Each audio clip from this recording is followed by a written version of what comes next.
I'm good. All right, welcome back to the CineNerds, everyone. Episode 11. So thanks for sticking with us for the last 11, 11 grueling weeks of JP's picks of movies. My picks are amazing. Garbage. 50-50.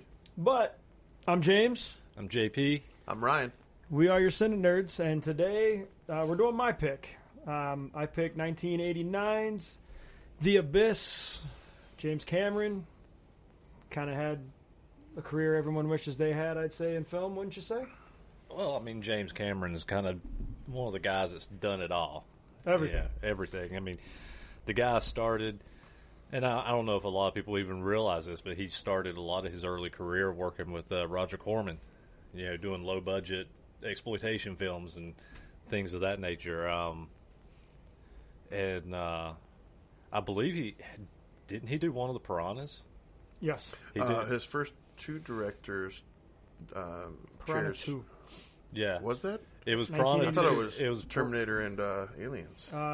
He did do Terminator 2. Yeah. And he did do Aliens, but he did Piranha 2, The Spawning in 1982. Yeah, he did I didn't know Piranha he 2 did that. because the first one was done by oh god, it's going to bother me now because I can't think of who did the first Piranha, but it was another big actor or a big director that it was just kind of odd that they did.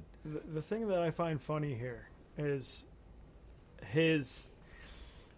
I'm looking at the nominations that he's had, and I know it's about The Abyss, but, I mean, Cameron's huge, let's be honest. I'm not a film guy like you guys, and I know the name James Cameron, so... One, he did one of my favorite movies. I didn't realize it as a kid. I love True Lies. I think that movie's great. Yeah. So that makes me happy. But I'm looking at Titanic. 14 nominations, 11 wins for Academy Awards. That's amazing. I'm actually surprised they even lost 3.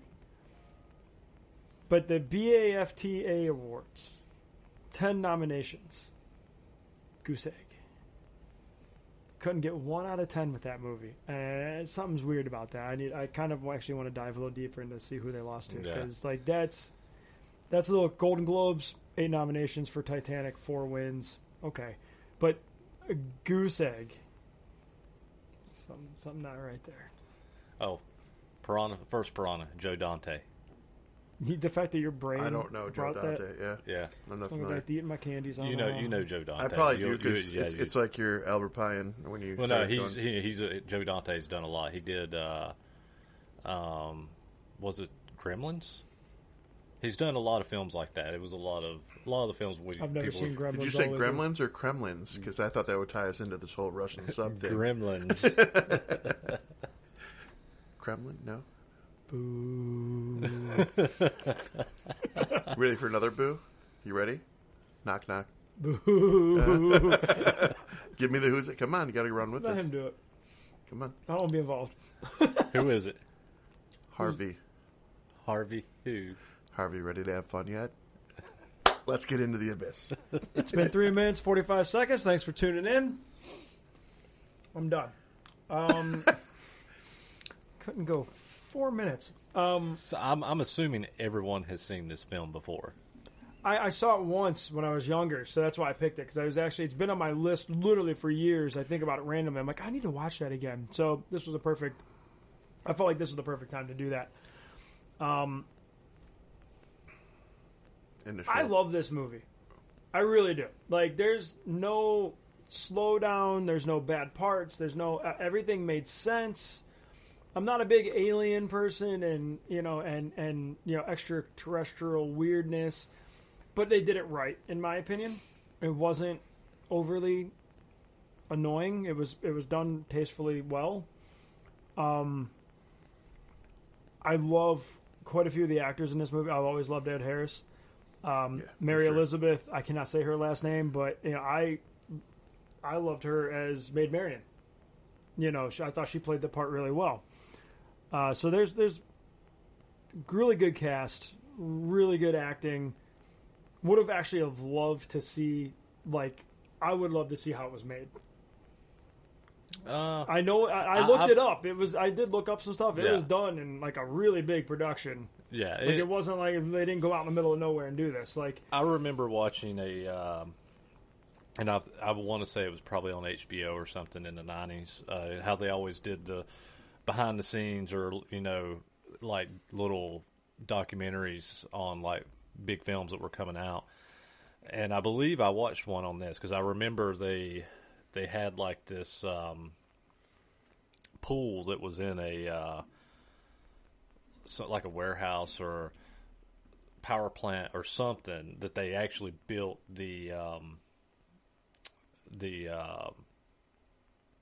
deep core, wherever it was called. They actually built it in. Do you want me to give you details on it? Go ahead. So it's an abandoned nuclear power plant. Okay, yeah. And they actually, at the time, I actually wrote this down because it was really intriguing to me. At the time, it was the largest freshwater aquarium in the country. And it had, 40, it was 40, let me make sure I have the numbers here. It was 40 meters across and 17 meters deep. So this was massive, and it put these actors through a lot. There was almost, in the whole filming process, and we'll get into it more, but there was almost several different drownings. I do remember that Ed Harris will not even talk about this film because the experience was so bad. And neither will her, who we will not speak her name. I'll call her Lindsay for the actress. It's something Antonio something. But yeah, Lindsay had a moment too with Ed Harris. Mastrantonio. Okay. Sure. I tried. So yeah, there's a lot happening in this. So like when I was a kid, I grew up watching this one. So I had watched this a number of times through the years, and it was one of these movies that I watched a lot as a kid. So it was a film that I was really familiar with, and when you picked it, I was already waiting because you picked it back in November, and I was already waiting because I knew before he even picked it, I knew that in December the 4K edition was getting ready to come out, and so I was already looking because I was going to buy the 4K when it came out. So when you said The Abyss, I hadn't actually picked it up at that point, and so I was, I was like, oh, I was going to buy that anyway. After that rewatch, though, I'm really pissed that I missed the theatrical release. They did a limited theatrical release with that 4K that came out with movie posters, the whole bit, and I would have loved to see that on the big screen with that remastered. Oh, it would have been amazing. I just think this is one of those movies that it's older, but it did stand time. Like, it looks good. It doesn't. Well, most of James Cameron's films do. Yeah. I mean, if you look at Terminator, if you look at Aliens, you look at Titanic, I mean, everything he's ever done. It's very realistic. It's very. It's solid. I mean, minus Piranha 2. I'm not going to watch that. One of the big things I want to unpackage here is the emotional traumas, if you will, the actors were going through that added to the cinematography and the directorial aspects of this whole movie. There was definitely tensions on set, tensions that fueled into certain scenes that kept that realism. At the same time, this movie definitely paved the way for a lot of special events, future CGI, special events. You know what I meant. But CGI essentially going forward, and it was groundbreaking. Well, I know that Industrial Light and Magic did the special effects for the water tentacle and the water tentacle, and that was kind of what inspired James Cameron to do the liquid metal T-1000 in Terminator 2. Was because of this movie. I should watch that. Probably. You haven't seen T2? No, I've never seen it. Well worth the watch. You'll enjoy it. So I'd say let's kind of go through the movie for those who don't know it. Yeah. Go for it. So I kind of find it funny that I don't know if you guys caught this. That's why I pulled this up, so I wanted to remember.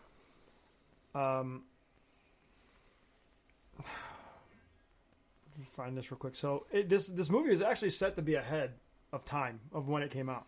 I don't know if you guys knew that. Did you know that? No. It's supposed to be 1994.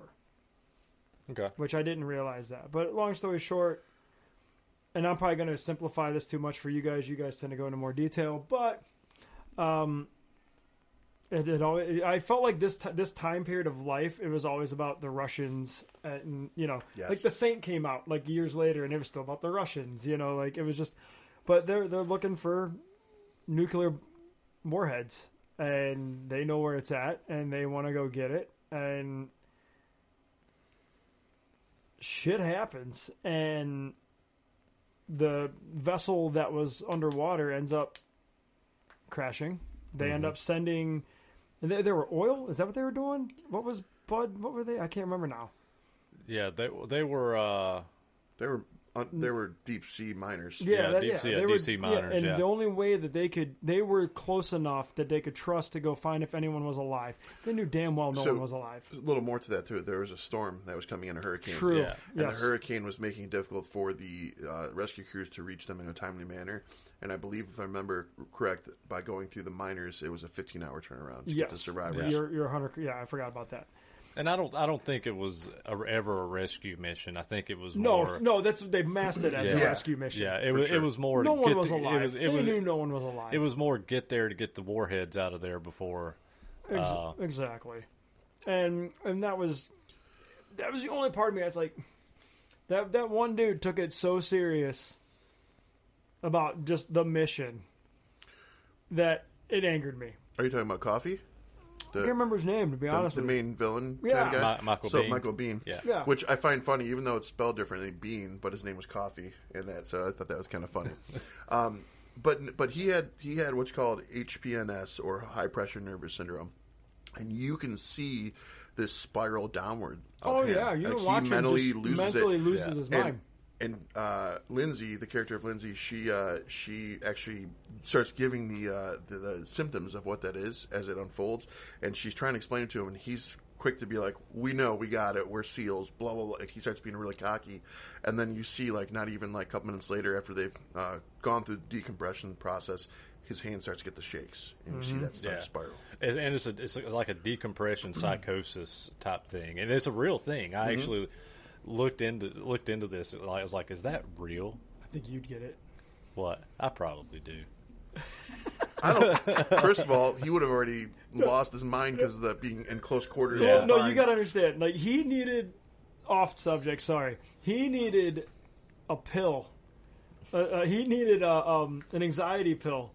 Just watching Waylon get his face casted. He wasn't even in it. He was just watching it, and you could see him just slowly no, I can't give him no. shit. I had to take a Klonopin to fly. Like, I just got off a flight myself, and You guys are fuck adorable. that. Yeah, You guys are so I have adorable. to take Klonopin to fly, Dude, and have a stiff drink on top of it. And he don't drink. And I don't drink. No, I took my gummy. And my Klonopin, and I was fucking. I was still white knuckled on the seats. Meanwhile, I just- am I the only one that flies? It's like, oh, good, phone's off, leave me alone. I asked my doctor. I asked my doctor one time because she knows, like, I'm petrified of heights. Like, I would not get on a plane. So you're not this going to is go great. cliff diving? And she goes, well, take your Klonopin and have a drink before you get on the plane. She goes, JP, now I'm not telling you to get drunk while taking your medication. Yes. She goes, I am telling you to have a drink. So the first time I flew, I got like 3 of the tall boy wickeds,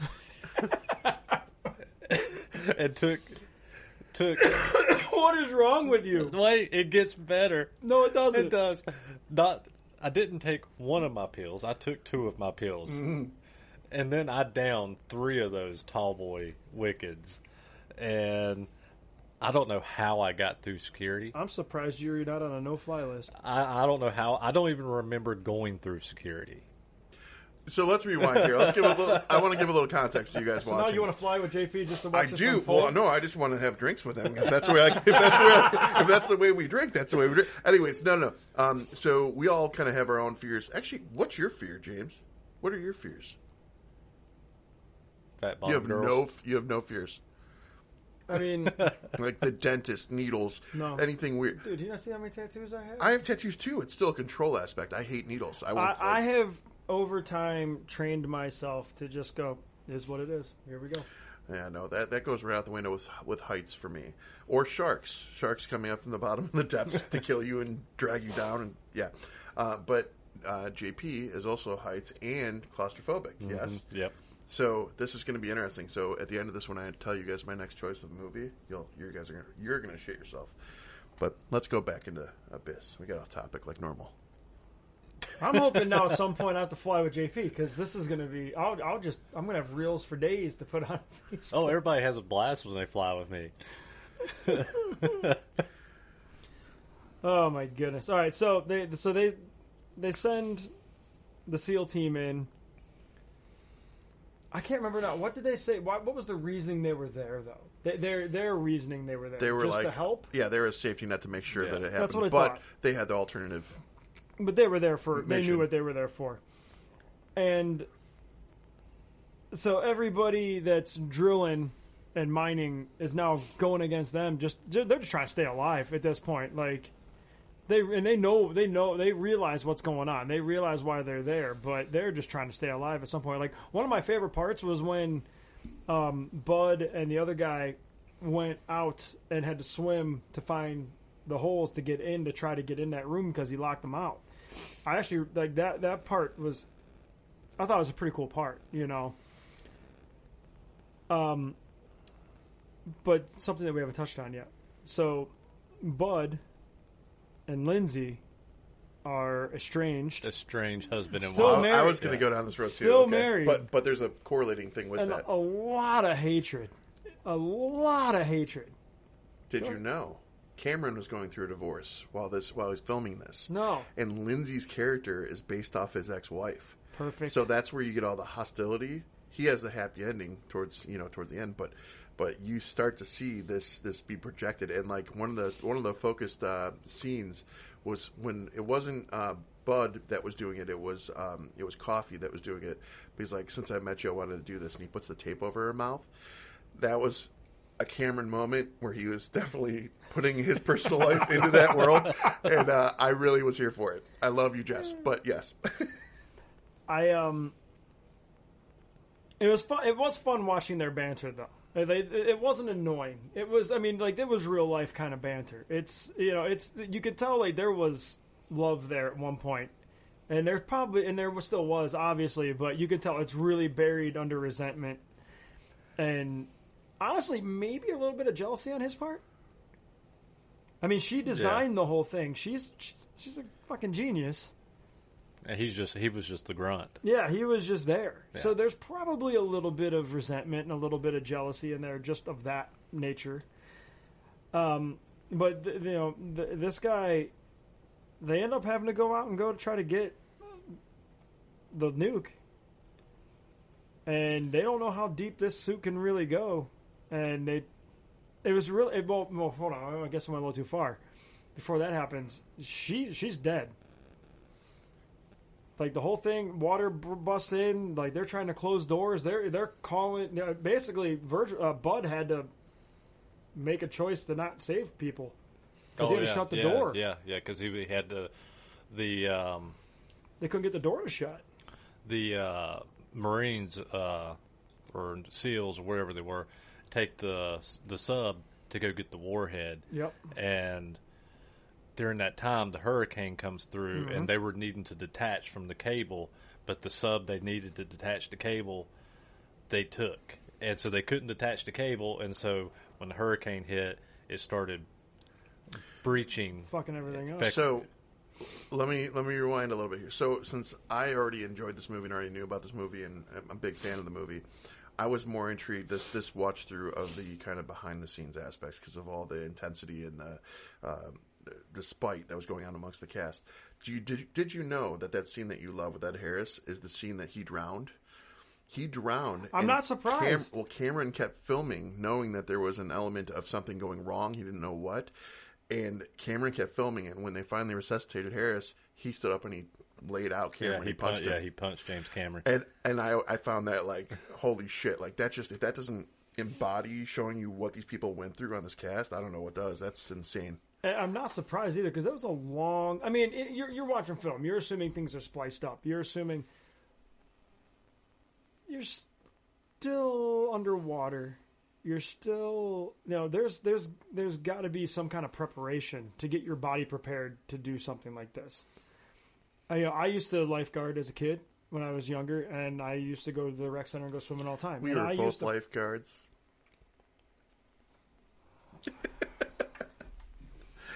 But I mean, I used to see how long. At one point, I held my breath for almost 2 minutes.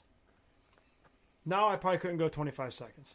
And so what they had to do, knowing what parts they had coming up, was probably very stressful alone, just in preparation. And then imagine the amount of practice you put in, and then you go into real game time mode. The stress of that. So I'm not surprised that happened at that point, because the only other part I could see that happening is when they were dropping him. And I'd like to think that they had a really close eye on that situation, because that's scary. But she she drowned. What happened to her? She drowned. Well, oh no, that's she right. intentionally drowned herself. She drowned herself. I had to remember. Yeah. So they went out to get it, and they get stuck, I got and the a only background story for this too. So this is a much later after that, because they basically, Michael Bihn's character holds them all hostage, and then goes out with the warhead that they get during that time when the storm came through, because he's going to drop the warhead into the trench because he knows there's something down there. So she gets in the other sub to try to stop them, and they sit there and basically smash their subs up. And so, rewind. This is a good moment for this question because you just touched on that. Which versions did you all watch? I watched the new 4K. Was it the director's cut, or just the? I watched. I don't know if I don't know if those are the same. Yeah, I'm so not sure. I guess the director's cut polishes up a lot of the unknown or the questionable variables of the aliens. There's an extra half hour of restored footage that was meant to be there that wasn't there previously, and in that half hour footage, there's a moment where the aliens act more like judges and jury. Humankind. I did not see that. Okay, yeah. Then I watched the director's cut. Yeah, so I have like the original DVD. So when that bomb gets dropped down, though, they're like, okay, let's see what they do, like that kind of deal. Like, so it's. And actually, and it's funny you said that, because I didn't remember all that, and it had been years since I've watched it. And when I watched it, all that was in there, and I was like, this feels different for some reason. And so back then, in '89, I forgot the initial budget they gave Cameron to start off with, but I do know by the time they had gotten 3/4 of the way through the film, he was already like something like $5 million over budget. I'm just guessing numbers, but I knew it was significantly over. And so they had to reassess how they went back into it, and some of those things, like the movie getting shortened and things like that, are what we got. Well, the thing is, when they get stuck, they have to make a decision on what to do. There's only one suit that can get them out. So she says, "You bring me back." I was angry at that part. That was the only part I got angry at.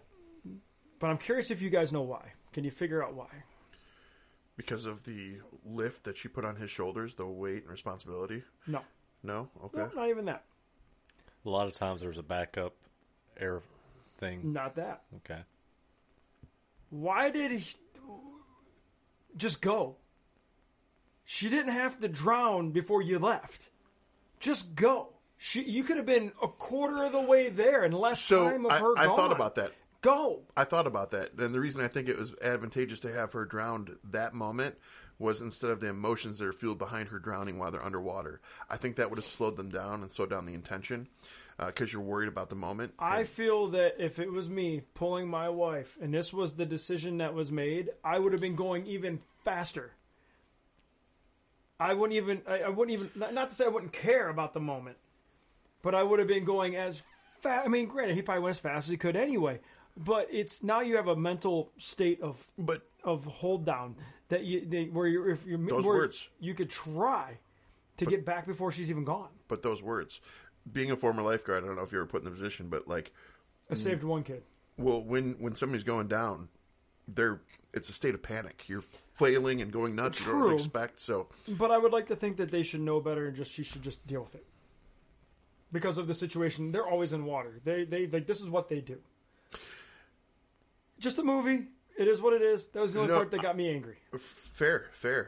You're wasting time. You're filling up in water.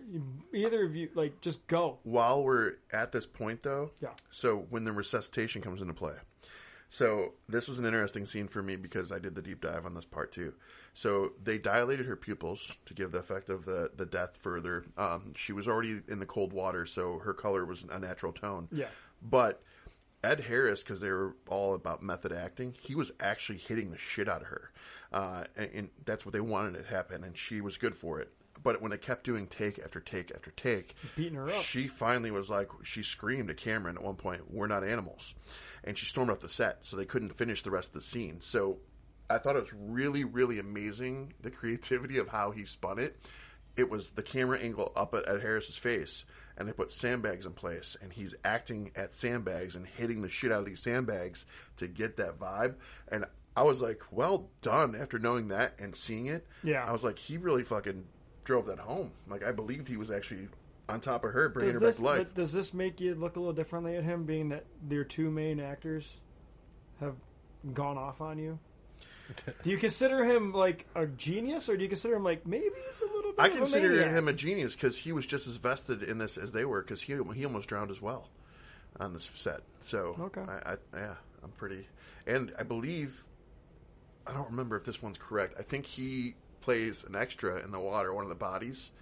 And I think, if I remember correctly, he had to put a live crab in his mouth, bite down on it, swim down 20 feet, and then when they film the shot, the crab, he opens his mouth for the crab to come out of the mouth. That scene was him. So I didn't know that. So, I don't know. Interesting. But you know what, though, like, to go back to the actual movie, when he was trying to bring her back, that's the first time you see the love was kind of coming back before they made the decision, but that was the first time. I mean, like, they were like, look, you're done, stop, and then and it kind of puts you in a spot where you've been married for years, I've been married now to me and Heather have been together a little over a year, and it makes you wonder, when would you stop? Would you stop? No. Because they tried to tell him to stop multiple times. And it depends which marriage.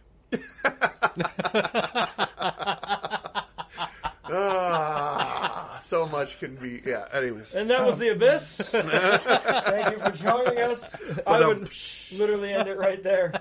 Go watch the end if you want to know the rest. That's a really good point, JP. But with that being said...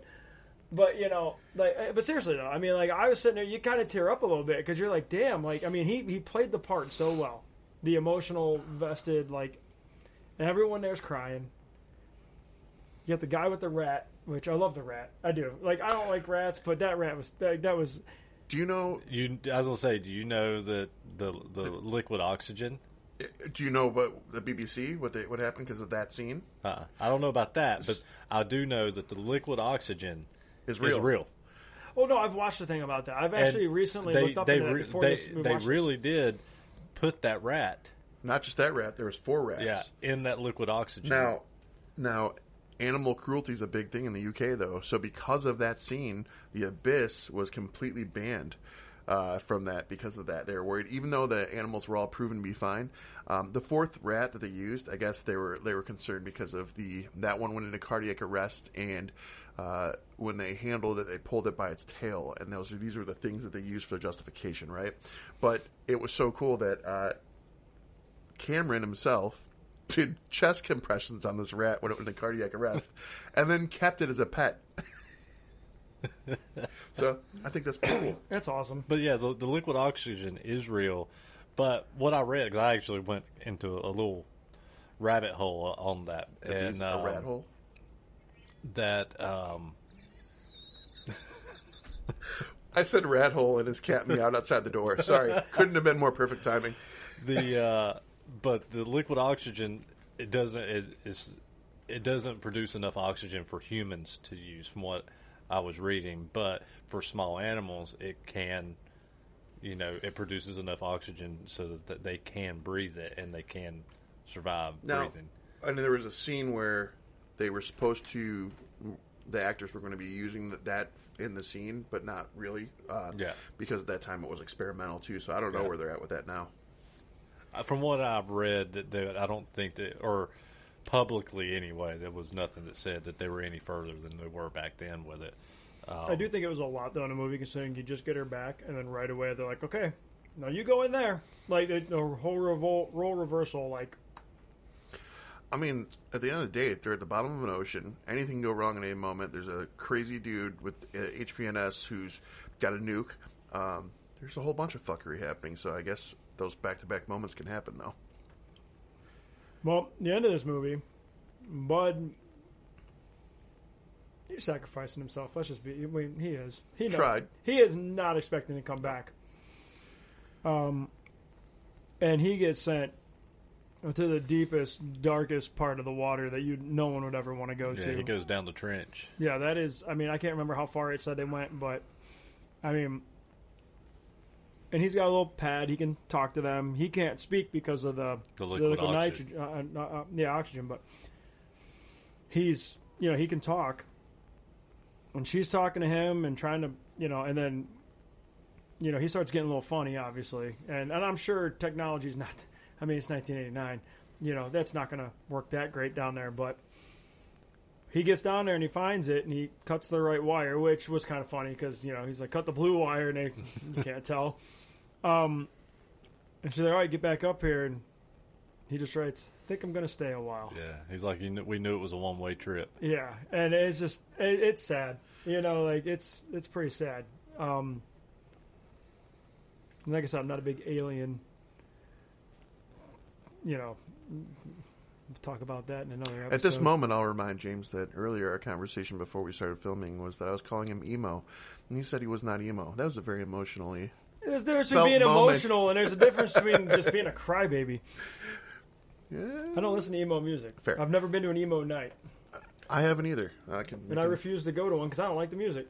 So at this point, this is where you were saying the director's cut basically changes everything, and so I bet what we watched. I think I have a director's cut though. Maybe on different. My DVD that I have. Maybe I'll different. have to go back and watch it at the end. So just watch from the water down. So the big complaint, because this is as amazing as The Abyss is, this is his most underperforming. Even though it had a positive return, it wasn't that much, and it was his most underperformed movie. So, and it was not received well by people either. So the initial cut, though, at the end, it kind of like really skips past the alien aspect and just goes right into happy ending. Well, I mean, they save them. Yeah, but this, and I'll be honest with you. The ending that I watched, the ending that I did not remember ever seeing that I watched this time, I wasn't a fan of it. Really? I was not a fan of it because of the whole. I hated the idea. To give context, Ed Harris sees a light. He swims out to the light. He ends up meeting up with the aliens. They open up like the water and push oxygen in so he can take his helmet off, so he can actually breathe on their ship. And I believe basically at this point, for the most part, the ship basically they take him up at that point. Well, they do show him some. They show him writing saying one-way trip. They were recording him do it somehow. So, but for the most part, there's little interactions, but basically in the original cut, they go. He says they're not going to believe this, and they come up under everybody. So the director's cut that we watched. This is kind of what I did not like about it. It shows that, but then it starts showing video footage of war and nuclear weapons and just how bad humanity is. So at this point, a ginormous wave, like 100-foot wave, shows up on the coast of like every coast. Then it stops. And basically it's Ed Harris's decision on what he says if they're going to kill humanity or they're going to let us live is essentially what they're saying. Ed Harris chooses right. The waves lower and they bring him up. So I didn't like it because I didn't like the fact that all of a sudden these aliens were judge and executioners when you didn't see much of them. So for the most part of the bulk of the film, then all of a sudden they're judge and executioners, and deciding the fate of humanity. But I think what they're alluding to in that moment is that they've always been watching regardless. So my other question to you is, one of the things that I'm perplexed by was because of how deep they are in the ocean and what's going on. Are they aliens, or have they always been there? That was my big thing. I don't know that divide. Is there? What's the difference? I mean, whatever we don't know, we consider it's called an alien anyway. Yeah. Extraterrestrial versus terrestrial. That's kind of my mindset with that. But so, to me, if they see a problem, they see us as the pest, and we've got that moment to validate ourselves, and Ed Harris made the right choice, thank God. I thought that gave a lot more... thank God. I thought that gave a lot more context. It gives more context of why they're there, especially if they're extraterrestrial, or even if they're native to the ocean. However you look at it, it does give more of a context of a purpose for them. But at the same time, I hated the fact that they made them judge and executioners and for humanity, and I don't think I like that ending as much as the original ending. I think that if you take away the walls of the waves being positioned on the front door of all the countries, I think if you take that aspect out of it, though, we need more reminders to be in front of us to take better care of this place. You know? So that's my hippie moment. I'm done with the hippie shit. Yeah. And I think that's why I think that's why I didn't like it, because it felt like a hippie moment for the movie. The bulk of the movie feels like Aliens. Oh, yeah. It really does. The bulk of the film feels like Aliens, and then all of a sudden, it has like this. If we don't change, if we don't stop wars, if we don't stop and save the environment, and this and that, then we're all going to die. And that's the message that it portrayed at the end in the director's cut. When the aliens come into play, I got a lot of Close Encounters and a lot of 2001. Vibes. Yeah. There's a lot of comparisons throughout those two, where even the cinematography, when you're looking at the helmets underwater and the way the lights are reflected off the helmets, the whole thing. And I'm doing this just for you, motherfucker. There's a scene that is definitely taken from Star Wars. 37 minutes, 26 seconds. Thank you for looking. You're welcome. So the scene where Ed Harris is chasing Lindsay's character down the hallway and they're arguing the whole way is almost exactly the same scene as Han Solo with Princess Leia on Echo Base in Empire Strikes Back. So it was pretty impressive. It gave me a connection with Harris from a Han Solo standpoint. I like Ed Harris, so I like At that point, did you go get your lightsaber out? No, but let's talk about the fight scene between Coffee and Bean and Harris. That was fucking great. Oh yeah, it was brutal. It was just a brutal brawl between them. Like when Ed Harris picks the pipe up too, I'm like, ooh. The thing is, it's really in a fight scene like that. It's always fun to me when the crazy guy loses, because usually, come on, the crazy guy is really hard to take out when they just don't give a shit. Here's the thing. He's a SEAL, so if he wasn't going insane, would he have actually taken him out? That's a good point. That's a very good point. Was not his A game. I will say, though, this movie was a long movie. And the director's cut's even longer. Well, that was the big gamble when this originally released, because the original, before they dialed it back, the original was supposed to be 3 hours, and studios weren't willing to gamble with that. They didn't want to play around with that. So most studios back then, they wanted you to have, kind of like the music industry, they want 3 minutes, 30 seconds. Back then, they were really looking at hour and a half, hour and 45 minutes max for most of your movies. It's kind of funny. Films went longer, and music kept getting shorter. Yeah. Throughout the time period. I mean, this was running time of 140 minutes. Mm-hmm. So, music, like you said, Alan Silvestri, he's the person who did the score. Mm-hmm. In the 80s, he did Back to the Future, Predator, and most recently did Avengers, the Avengers movies. So this dude's got some solid moments for the music parts of this. Also want to touch back on, we talked about it in another podcast, but we talked about kind of that golden age of when acting was acting, and people were more dependent upon one another to feed off of and build off of I felt this might have been one of the turning points of when that all started to die off, because this movie held true to all that. Oh yeah. Down to one of the sets, one of the rigs they had to make was a model set, but it was so large that they had to register it with the Coast Guard. I didn't know that. I thought that was pretty impressive. Like, that's how invested they were. And to get the effect of the deep water aspect, after they filled up the reactors with the water, they covered it with something. They're like black, like floating balls. I forget what they're called, but the entire layer was covered with these things so that it made the effect of the darkness, so no light could get down there. It's pretty cool. Yeah, I knew they put something. I couldn't remember what it was, but yeah. So yeah. Well, I'm just gonna move on to it. How much do you think this actually cost to make? You know, because for back then, this was a lot. I wrote down numbers, but I didn't even look at some of the other ones that I had.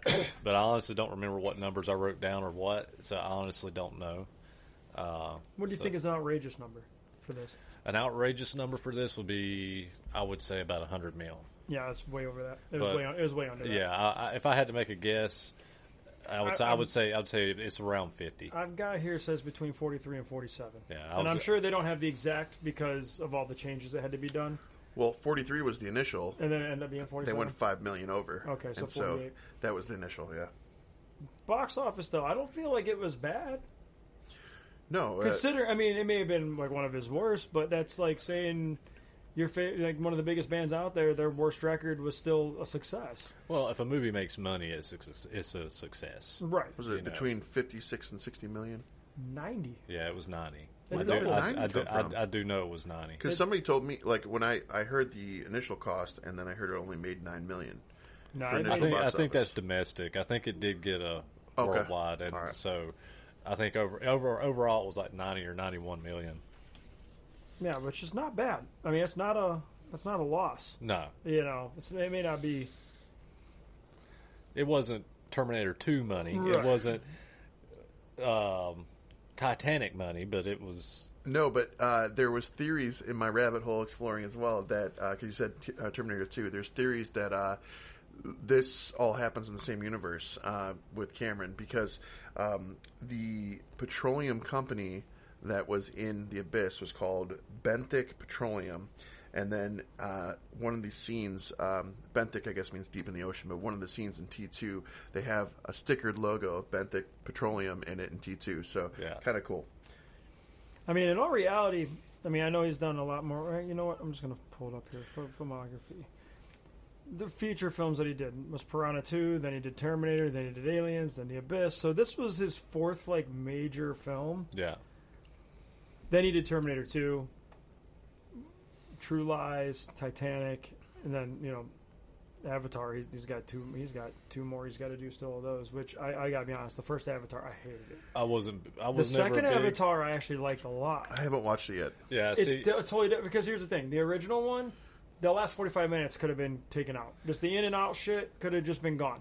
The new one was awesome, and the fight scene at the end, both of you would love it. Well, the thing with Avatar for me was when the first one came out, I was not a big fan of it. I didn't hate it. It was an okay movie, but I just wasn't blown away by it like a lot of people was. And so when the second one came out, 10, 15 years later. Oh, much longer. Yeah, it was 14 years later. Yeah, I had no desire, I had no interest, so I never watched the second one just because I had no interest in it. First Avatar was 2009. 13 years later, The Way of the Water came out. And then the next one's coming out next year, and then another one in 29. I think, because you mentioned the name of the movie, I'm going to bring this one up, True Lies. I think that's one of his only films left. Maybe Aliens as well, that's waiting on the 4K releases. Right? Neither of those have been released. Dude, True Lies is one of my all-time favorite movies. So True Lies also, I'm going to throw in a quick little tidbits here before we get into the ratings. True Lies, I guess Jamie Lee Curtis was originally supposed to play the role of Lindsay. And she turned it down because... Did she do something in Scarface? Am I mixing up movies? Was Jamie Lee Curtis in Scarface in some way? She turned it down because another larger movie presented itself. But then later on, she caught back up with Cameron for that. And then I'll also mention, I feel like Cameron is doing movies just to fund his hobby. Oh, absolutely. He is obsessed with water. Like almost a majority of his movies are based around water. Whatever he can do around Titanic, for example, in his follow-up film he did where he went down in submersible. I think he holds a world record with that or something. But it almost seems like he's just doing these movies to fund his adventures and his. So one thing I wanted to mention was I watched this movie. I said at the beginning a lot when I was a kid. When this movie came out, I watched this. This is one of those films that I watched a ton when I was young. Then I've not watched it in years, but more so, like a lot of films that smaller studios capitalize on something that was profitable. Around the same time, you had Deep Star 6. Oh yeah, you had Leviathan. Leviathan. That's where I was going was Leviathan. You had these, and what was it? Deep Rising. I forgot about that Deep one. Rising. Yeah, I do remember that. You had all these movies, and Sean Cunningham produced. I mean, he may have directed. I can't remember if he directed, but he definitely produced Deep Star 6, which was okay.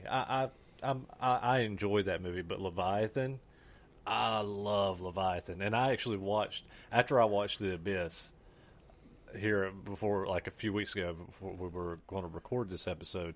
I was like, I have to watch Leviathan now. And I went back and watched Leviathan, and Leviathan still holds up. It's so good. What was the movie that just came out in the last 5 years? It was, I hate to say her name even, but Kristen Stewart, where she was... Underwater. That movie is so good. It is. It's fucking great. Good. But it reminded me of all those movies. Yeah.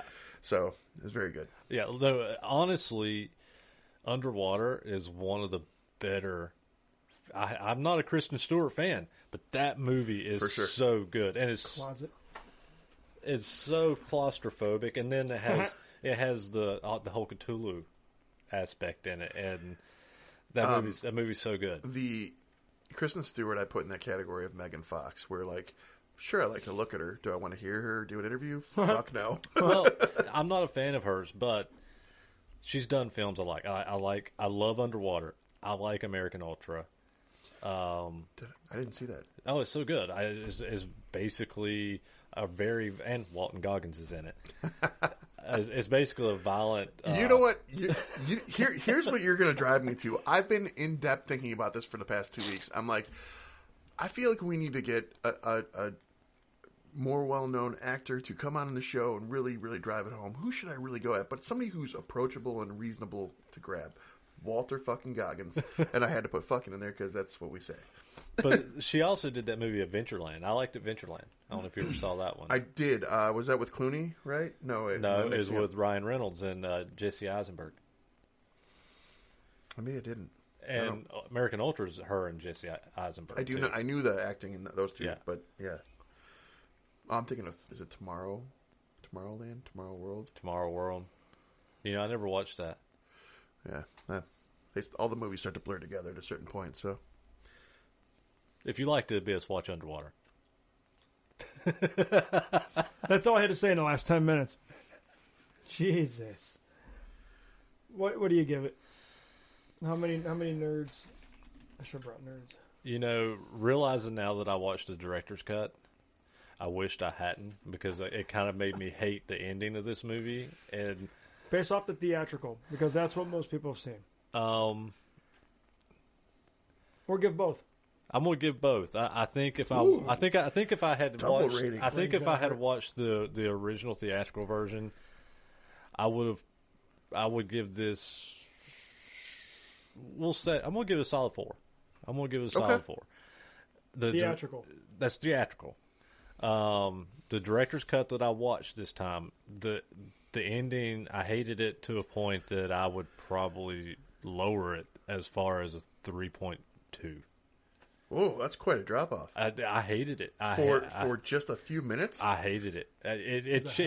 Wow. It changed, but it changed the whole ending of the movie. But really, it's the walls of death he didn't care for, if we're being honest.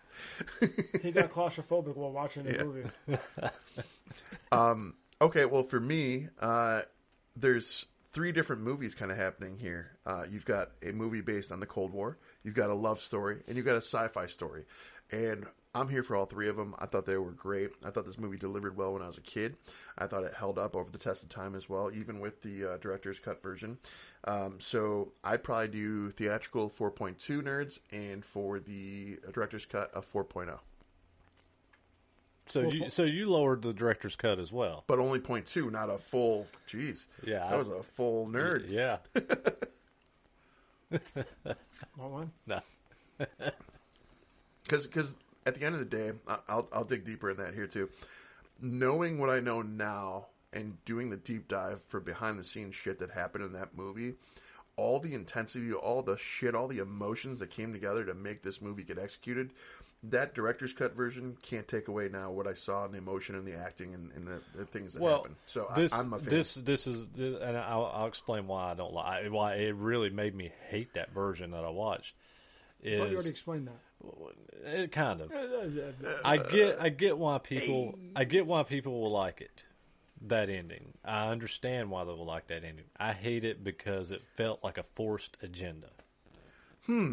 What would have felt like a forced agenda that we watched recently?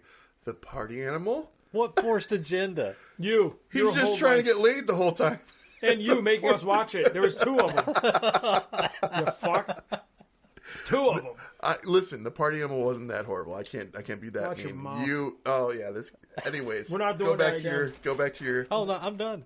All right. Well, 4.365. Jesus Christ. Surprised you can go 3.14 and try and do pi. Not that smart. No, I thought it was a good movie. I mean, I don't think I could ever give a movie a 5. There's always going to be something. I did early on. I think there's a few movies out there that I could give a perfect 5 to. But I everything that you guys just said, the appreciation that they finished the movie, because for sure. There's probably a lot of hatred on that set, especially between cast and director. Like he said, that someone won't even talk about it to this day or do an interview about it. Like, it's over, it's done, move on. But that shows professionalism. If that happened this day and age, oh God, everyone just gonna quit. This is my truth, leave me alone. So, I think my number's right. I think I'll leave it where it's at. 4.365. 2. We'll put a 2 at the end. After digging on that movie a little bit, though, and understanding the back scenario and the emotions, there's the movie on Netflix I appreciate a little bit more, too. No, The Bubble. It's basically where all these actors are put in a crazy scenario to film during the pandemic, and the things that they're forced to do on set, off set, and where they're forced to stay. Man, to your point, if that movie would have gone over today, wouldn't have happened. No, everybody would have walked out on it. I had a talk with my friend's stepdaughter this morning. I went over to a little tattoo situation I was trying to help out with, non-parental. Hey, you're 17, don't do that, So I went over real quick before I came here, and it was funny because she was complaining about a teacher and how she's racist, she hates me, and I'm like, why? And I go, so she's doing her job? I was like, you guys are soft. I was like, you're not always going to have a teacher that's going to make you happy. You're not going to get along. Just get through the class. Next year, it doesn't matter. I was like, but the one thing you don't want to do is be a problem, because next year all the teachers talk, and now you're going to be a problem. And she's, yeah, but you make a movie like this now, and everyone's going to... I just wish we can get back to where it's just like, where it was just, if you don't like it, don't watch it. If you don't want to be a part of it, don't be a part of it. But it doesn't mean you got to stop it from happening, because some of us have that kind of humor. Mm-hmm. Some of us are strong enough to go, fuck it, let's go. Some of us want to see the party animal. Some are one, because it's just you. Do you actually watch that multiple times a year? No, but I every now and then I'll pull it out and I'll be like, you know what, I want to watch. Do you actually pay attention to it, or are you like playing on your phone, it's just background noise? No, I'll watch it. You actually sit down, like, you're like, phone's off. Party animal. Yeah. I believe him. I do believe him. It hurts me to think. And I do the same with Porky's. All the Porky's movies and Police Academy. I saw Police Academy finally during Christmas. I saw the first one. It was funny. Well, the first 3 are really the only ones worth watching. I'm gonna wrap this up with a little spoiler action. So for my next choice for a movie, I decided that I was going to go outside of my comfort zone because I am so afraid of heights. Is it something that we can actually find, or we have to rent? No, this is an easy find. It's a newer movie, but you're 2 for 2 on making us rent stuff. I am? Oh yeah. Okay, Mr. Abyss. Let's talk about how hard it was to get your movie. Jesus. We had to borrow a DVD from his dumbass. And what'd you have problems finding with mine? Falling Down wasn't available either. That one. Was it not? What else? This one. Bullshit. Not this one. The one that we're going to do today. I had to rent it. I couldn't. And then he gave me his login because that big $3. We got things to talk about. I mean, it's fine. Anyways, it's fine. what I was going to say though is I'm going to pick the movie The Fall. I don't know if you guys are familiar with it, but it's about people who climb, those giant towers. And it's about that, and these people get stuck up on one of these giant towers.